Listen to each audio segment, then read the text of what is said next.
याद रखना, चाहे जितना पैसा कमा लेना और चाहे जितनी बड़ी कोठी बना लेना, अगर ये संविधान चला गया तो तुम्हारी संपत्ति पर कब्जा कर लिया जाएगा। आप कुछ कर नहीं पाओगे, सब धरा का धरा रह जाएगा यही। इसलिए इसको बचाने के लिए जो कुछ करना पड़ा करिए और मिल करके काम करिए। आज मैं आप लोगों को संविधान देने आया हूं। यहाँ जितने लोग बैठे हैं सब लोग संविधान अपने घर ले जाएं। और ये कार्यक्रम कोई धन्ना सेठ नहीं चलाता है। धन्ना सेठ अगर ये कार्यक्रम हमसे चलवाएगा तो अपनी भाषा बुलवाएगा। ये बात हम नहीं कह सकते जो आपसे कह रहे हैं। इसलिए आप लोग इस रथ का पहिया घुमाने के लिए, हम लोगों के खाने दाने के लिए और डीजल की व्यवस्था करने के लिए आप लोग अगर एक एक रुपया भी दान अगर हमें करते हैं तो ये बहुत बड़ा बात होगी। मान्यवर कांसीराम साहब आपके आए थे, उन्होंने कहा था कि मुझे 1 रुपया दो और एक मुझे वोट दो। मैं राजनीतिक पार्टी नहीं हूं। जहां आपकी श्रद्धा है वहां वोट दीजिए, जहां आपका मान सम्मान सुरक्षित करे वहां वोट दीजिए। मैं राजनीति नहीं करता, मैं बौद्ध भिक्षु हूं। मैं समाज को जागरूक करने के लिए आया हूं। लेकिन एक एक घर में संविधान ले लीजिए और हमारे बस का पहिया घुमाने के लिए डीजल इसमें जरूर डाल दीजिए। ये भिक्षा पात्र में लेकर के आपके गांव में आया हूं। और याद रखना, आप कोई गरीब लोग नहीं हैं, आप लोग कोई छोटे लोग नहीं हैं। जो लोग आपको छोटा और गरीब मानते हैं उनकी आंखों में मोतिया बिंद है।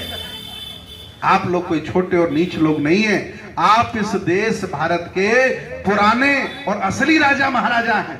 ये देश बनाया आपने है, ये देश चलाया आपने है। और आज भी अगर आप काम ना करो तो बड़े घरों में रोटियां नहीं बनेंगी। अगर आप खेती ना करो तो अनाज खाने को नहीं मिलेगा। जूते न बनाओ तो लोग नंगे पांव चलने लगेंगे भारत के। घर न बनाओ तो लोग कहां रहेंगे। गाड़ी न चलाओ तो कौन गाड़ियां चलाएगा। सरकारी अस्पतालों में अगर आपका डॉक्टर नहीं है ऑपरेशन करने वाला तो बेचारे गरीब का कोई ऑपरेशन करने वाला नहीं है। जिन सरकारी कार्यालयों में हमारे लोग नौकरी नहीं करते उनमें कोई मकड़ी के जाले साफ करने वाला नहीं। ये दशा है। तो मेहनत कश कौन है? मेहनत कसम भारत के हम लोग ही इस देश के असली राजा महाराजा थे। छल से, बल से, दल से, झूठ बोलकर, पाखंड में आपको फंसाकर, आत्मा परमात्मा ईश्वर में उलझाकर आपको छल लिया इन्होंने। जातियों में बांट दिया आपको और आप ईमानदारी से जातियों में बट गए और आज भी वहीं फंसे हुए हो। इसलिए निकलो।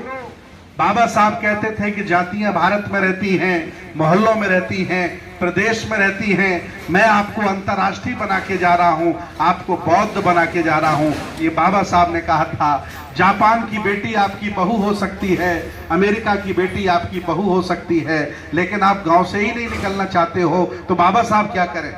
इसलिए आप बड़ी सोच बनाइए, बड़ा सपना बनाइए और ये सपनों का भारत बाबा का बनाने के लिए इस कार्यक्रम में हमारा सहयोग करिए। मुझे आज 7 गांव में जाना है और आपने मेरी बातों को सुना, मुझे बहुत खुशी है।